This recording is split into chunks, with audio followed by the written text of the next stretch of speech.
Missile city पर, यानी कि जो मिसाइल साइलोस बने हुए हैं उन पर हमला हो सकता है। इसके अलावा सभी मंत्रालयों को टारगेट किया जा सकता है जहां जहां खामेनेई और उनके लीडर्स बैठते हैं। आईआरजीसी, जो इस युद्ध में सबसे मजबूत स्तंभ है ईरान का, उनके ठिकानों को निशाना बनाया जा सकता है। तेल निर्यात टर्मिनल, जिसमें खार्ग सबसे इंपॉर्टेंट है, यानी ऑयल इंफ्रास्ट्रक्चर को निशाना बनाया जा सकता है। मोस्तबा के सीक्रेट लोकेशन को निशाना बनाया जा सकता है और ऑयल रिफाइनरी जो सेंटर्स हैं उनको निशाना बनाया जा सकता है। तो ये वो इलाके हैं जो अब अमेरिका के टारगेट पर हैं और अमेरिकी राष्ट्रपति ने धमकी दी है कि अब ईरान पर वो हमला होगा जो इससे पहले ईरान ने नहीं देखा होगा। लेकिन अब ये समझना होगा कि क्या अमेरिका ये कर सकता है या फिर ये ठीक उसी तरह है जैसे एक मुहावरे में कहा जाता है, थोथा चना बाजे घना। तो मिडिल ईस्ट में अमेरिका की मौजूदगी क्या है, अमेरिका की ताकत क्या है, यह देखना होगा। इस वक्त मिडिल ईस्ट में अमेरिका के 2 एयरक्राफ्ट कैरियर हैं, यूएसएस अब्राहम लिंकन और यूएसएस जॉर्ज एच.डब्ल्यू. बुश, जो इस तरह के हमले में सक्षम है। इसके अलावा खाड़ी में करीब 20 से ज्यादा शिप और डिस्ट्रॉयर समेत अन्य शिप्स भी मौजूद हैं। ओहायो क्लास सबमरीन है। यूएसएस जॉर्जिया, जिसका नाम है, पहले से ही यहां पर 30 से ज्यादा टॉमहॉक मिसाइलें दागी जा चुकी हैं। नौसेना के पास 4 ऐसी सबमरीन है जिनमें से हर एक 154 टॉमहॉक क्रूज मिसाइलों से लैस है। अगर अमेरिका सिर्फ ईरान के बचे हुए परमाणु ठिकानों पर हमला करेगा तो वो लंबी दूरी के B-2 बमवर्षक विमान का इस्तेमाल कर सकता है, जैसा उसने जून 2025 में किया था, इस विमान का इस्तेमाल करके, जो इस वक्त आप तस्वीरों में देख रहे हैं। ईरान अमेरिका में कहां-कहां हमला कर सकता है? अब जब ईरान पलटवार करेगा तो ईरान तो चुप रहेगा नहीं और इससे मिडिल ईस्ट सबसे ज्यादा प्रभावित होता है। एयरबेस पर F-18, F-35 stealth fighter jet तैनात हैं। अगर जॉर्डन की बात करें तो ईरान का पलटवार कितना होगा और अमेरिका कहां से घुस सकता है, तो जॉर्डन एयरबेस का इस्तेमाल हो सकता है। यहां पर EA-18G इलेक्ट्रॉनिक वॉरफेयर एयरक्राफ्ट भी तैनात है। कतर और बहरीन से भी हमला संभव है। यहां तक कि डियागो गार्सिया का भी इस्तेमाल किया जा सकता है। हालांकि डियागो गार्सिया से ईरान की दूरी लगभग एरियल रूट 4000 किलोमीटर से ज्यादा का है। मिडिल ईस्ट में 20 से ज्यादा अमेरिकी शिप्स तैनात हैं। B-2 बॉम्बर्स और अन्य जेट से भी हमला संभव है। यानी अमेरिका के शिप्स रेडी हैं, एयरबेस पर मिसाइल्स एक्टिव हैं, F-35 फाइटर जेट्स एक्टिव हैं। तो हमले की स्क्रिप्ट लिखी जा चुकी है। हमले के लिए पर्याप्त साधन भी है अमेरिका के पास। और इस बीच जेराल्ड आर फोर्ड अमेरिका पहुंच चुका है वापस। तो अमेरिका में 3 एयरक्राफ्ट कैरियर थे अमेरिका के मिडिल ईस्ट में, अब रह गए 2। इसमें से एक है अब्राहम लिंकन, एक है जॉर्ज बुश। अब बारी बारी से इनकी ताकत भी देख लेते हैं कि ये कितने खतरनाक साबित हो सकते हैं ईरान के लिहाज से। तो ईरान की तैयारी क्या होनी चाहिए, आइए नजर डालते हैं। यूएसएस अब्राहम लिंकन की बात की जाए तो अमेरिका की एक मुख्य ताकत में से एक है। यह परमाणु ऊर्जा से चलने वाला एक सुपर एयरक्राफ्ट कैरियर है। यह बिना ईंधन भरे 20-25 साल तक ऑपरेट कर सकता है। 5000 से ज्यादा सैनिक क्रू मेंबर तैनात रहते हैं। यह एक चलता फिरता एयरबेस है। इसमें FA-18 सुपर हॉर्नेट जैसे फाइटर जेट तैनात है। कैरियर एक साथ कई लड़ाकू विमानों को लेकर चलता है। इसमें एडवांस रडार और मिसाइल डिफेंस सिस्टम लगे हुए हैं। दुश्मन के मिसाइल और ड्रोन को ट्रैक करने की ताकत है।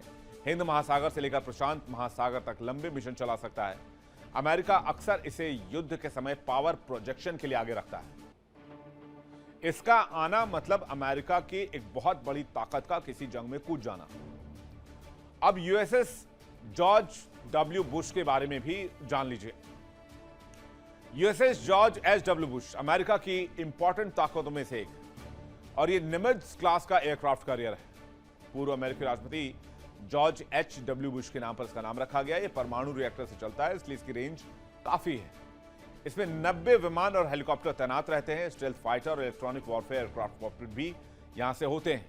इसका flight deck high intensity air operation के लिए डिजाइन किया गया है। इसमें सी स्पैरो और फेलनेक्स जैसे डिफेंस सिस्टम लगे हुए हैं। दुश्मन के एयर डिफेंस को तबाह करने के लिए इसमें काफी ज्यादा एडवांस्ड सिक्योरिटी लगाई गई है और मिसाइल्स लगाए गए हैं। ये समुद्र में रहकर हजारों किलोमीटर के रेडियस को सिक्योर करने की ताकत रखता है। अमेरिकी नौसेना इसे मोबाइल स्ट्राइक फोर्ट्रेस की तरह इस्तेमाल करती है, यानी ये शिप अगर कहीं पहुंच गया तो फिर दुश्मनों का सफाया तय है। तो एक और अमेरिका जो है वो हमले की प्लानिंग कर रहा है, दूसरी ओर बाकी ताकतें भी इस इलाके में हैं। ब्रिटेन ने एक नया ड्रोन भेजा है, उस ड्रोन का नाम क्रैकन है। ब्रिटेन ने 20 क्रैकन ऑटोनोमस नौसैनिक ड्रोन की पूरी फ्लीट होर्मुज में तैनात कर दी। इसकी तस्वीर इस वक्त आप देख रहे हैं। ये drone mine hunting, target acquisition और स्ट्राइक तीनों का काम कर सकते हैं। इनमें ब्रिमस्टोन मिसाइल लॉन्चर फिट किए जा रहे हैं जो ईरानी फास्ट अटैक बोट्स को कई किलोमीटर दूर से नष्ट कर सकते हैं। यानी कि अब ईरान को उसके घर में उसी के हथियार से टक्कर देने की तैयारी है। जिस ड्रोन और मिसाइल की ताकत के बल पर ईरान अभी तक अमेरिका का मुकाबला कर रहा था, अब ब्रिटेन उसी ड्रोन का इस्तेमाल करके ईरान को चुनौती देना चाहता है। तस्वीर आपको जरा फुल स्क्रीन दिखाते हैं क्रैकन ड्रोन की, जिसकी 20 से ज्यादा संख्या में खेप पहुंचाई गई है मिडिल ईस्ट में स्ट्रेट ऑफ होर्मुज के पास।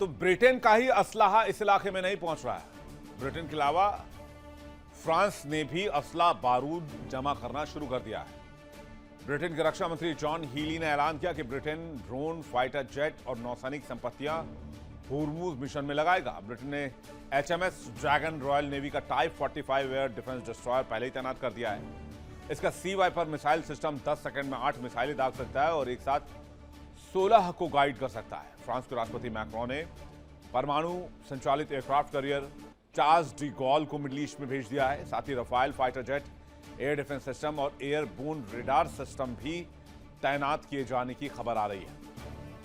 अब आप HMS ड्रैगन के बारे में भी जान लीजिए। HMS ड्रैगन D35 ब्रिटेन की रॉयल नेवी की एक टाइप 45 एयर डिस्ट्रॉयर है। इसकी ताकत क्या है? ये सबसे बड़ा हथियार है अगर हम ब्रिटेन के लिहाज से देखें, एक सुपर एयर डिफेंस सिस्टम जिसे आप कह सकते हैं। इसके अलावा आपको बता दें कि यह सी वाइपर मिसाइल सिस्टम से लैस है। दुश्मन के फाइटर जेट तक को गिरा सकता है। यह ड्रोन्स तक को मार गिराने में सक्षम है। एंटी शिप मिसाइलों को लंबी दूरी से ही मार गिराने में सक्षम है। इसका रडार बहुत एडवांस्ड है। सैमसन रडार एक साथ सैकड़ों टारगेट ट्रैक कर सकता है। तेजी से बदलती स्थितियों में भी सटीक जवाब देता है। स्टेल्थ और मॉडर्न डिजाइन ऐसा कि रडार पर कम दिखाई दे। दुश्मन के लिए इसे ट्रैक करना मुश्किल है।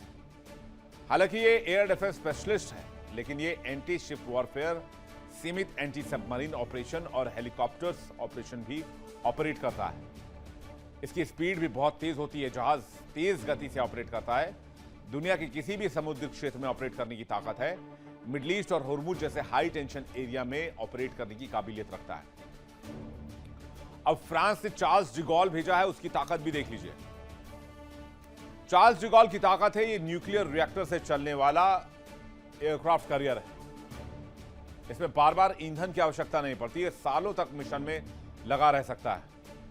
इसमें करीब 30 से 40 फाइटर जेट तैनात हैं। फाइटर जेट्स और हेलीकॉप्टर्स से लैस Charles de Gaulle Rafale M jet से भी तैनात है। ये जेट सीधे जहाज से उड़ान भरकर दुश्मनों पर हमला करते हैं। इसके अलावा इसमें कैटापल्ट लॉन्च सिस्टम लगा है। ये यूएस के अलावा चुनिंदा गिने चुने देशों के पास ही मौजूद है। ये टेक्नोलॉजी भारी और फुल लोडेड जहाज को भी तेजी से टेक ऑफ करने की काबिलियत देती है। इसके अलावा इस जहाज का डिफेंस सिस्टम बहुत मजबूत है। यह एंटीशिप मिसाइल और दुश्मन के विमान को रोक सकता है। फ्रांस इस जहाज के जरिए अपनी ताकत दिखाता है। दुनिया के किसी भी हिस्से में वो अपनी सैन्य मौजूदगी इस जहाज के जरिए दर्ज करा सकता है और मिडिल ईस्ट में इसे एक पावर प्रेजेंटेशन के तौर पर उतारा गया है। इंडिया डेली 24/7 अब आपकी स्मार्ट टीवी पर। इंडिया डेली मौजूद है सभी डिजिटल प्लेटफॉर्म पर लाइव और लगातार। इंडिया डेली 24/7 हर दिन राष्ट्र को समर्पित।